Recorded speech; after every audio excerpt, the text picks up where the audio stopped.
চিন্তা করি নাই যে এই বাংলাদেশে আমাকে আবার এই মিডিয়ার সামনে এইভাবে পরিকল্পিতভাবে আক্রমণ করা হয়েছিল ভিপির উপর অভিযোগ তুলেছে তার স্ত্রী তৌহিদ আফ্রিদির। আর রক্ষা নেই, এবার নতুন করে তার আরও তথ্য ফাঁস হলো। এদিকে সেনাপ্রধানের সহায়তায় অতি শীঘ্রই দেশে ফিরছে শেখ হাসিনা।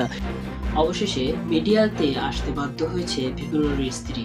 ভিপি নুরের স্ত্রী এই হামলার বিষয়ে সর্বশেষ যে তথ্যটি দিয়েছে তা আপনাদের সামনে তুলে ধরবো। প্রিয় দর্শক, আরেকটি বিষয় যে মাননীয় প্রধানমন্ত্রী অর্থাৎ শেখ হাসিনা যে 5ই আগস্টে চলে গিয়েছিল, সে কিন্তু অতি শীঘ্রই দেশে আসতেছে এবং সেনাপ্রধানের দায়িত্বেই। আর এই সেনাপ্রধানের ষড়যন্ত্রতেই কিন্তু ভিপিকে মারধর করা হয়েছে। তো দর্শক, সম্পূর্ণ ভিডিওটি অনেক গুরুত্বপূর্ণ, সম্পূর্ণ ভিডিওটি দেখবেন। চ্যানেলে নতুন অবশ্যই সাবস্ক্রাইব করে সাথেই থাকবেন। তো চলুন এখন জেনে নেই ভিপি নুরের স্ত্রী ভিপি নুরের সম্পর্কে সর্বশেষ কি তথ্য দিচ্ছে। চিন্তা করি নাই যে এই বাংলাদেশে আমাকে আবার এই মিডিয়ার সামনে এইভাবে আসতে হবে। হয় নাই, ডাকসুতে ওর উপরে অবশ্যই হয়েছে, সেটাও কম না, বাট সেটা ছিল আওয়ামী ফ্যাসিস্ট, ছাত্রলীগ, যুবলীগ, আওয়ামী লীগের আমলে। সেটা এই প্রশাসনের এসে এই দেশে এই সময়ে এসে এভাবে ওর উপরে এই ধরনের আক্রমণ হবে, যা আমার কল্পনা অতীত। যখন আমি আসি ওর অবস্থা সেজন্যই ওর অবস্থাটার জন্যই আমার আবার আসা। আমি কখনো আসতে চাই নাই যে আমাকে আবার এই মিডিয়ার সামনে আসতে হবে, বাট ওর শারীরিক কন্ডিশনটা এখন এমন অবস্থায় এসে দাঁড়িয়েছে। প্রথমে আমাদেরকে ডক্টর করছিলেন, আশ্বস্ত করছিলেন যে আমরা 36 ঘন্টা তাকে অবজারভেশন করে তারপরে একটা জানাবো। বাট ওর উপরে এতটা করা হয়েছে, আঘাত করা হয়েছে শারীরিকভাবে, ওর ব্রেইনে এবং নাকে চোয়ালে যে এগুলো হয়েছে, ইন্টারনালিও অনেক ওর মেরুদণ্ডে।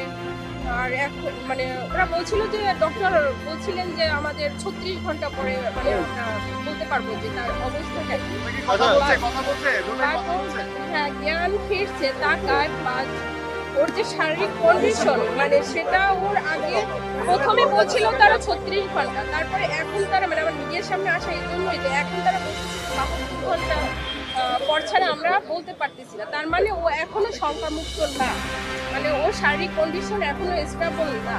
তো ওই সংখ্যার জায়গাটা থেকে আমার মিডিয়ার সামনে আসা, আপনাদের মাধ্যমে আমি যারা আছে দেশবাসীর কাছে ওর জন্য দোয়া চাচ্ছি যেন ওকে আল্লাহ তাআলা সুস্থতাই করে না। আর যারা এখন এসে আছে তাদের কাছে আমার এটা বার্তাটা পৌঁছানো যে ওকে উন্নত ট্রিটমেন্টের জন্য বাহিরে যাতে ওর চিকিৎসার ব্যবস্থাটা করা হয়, এটাই হলো আমার এসে আসা।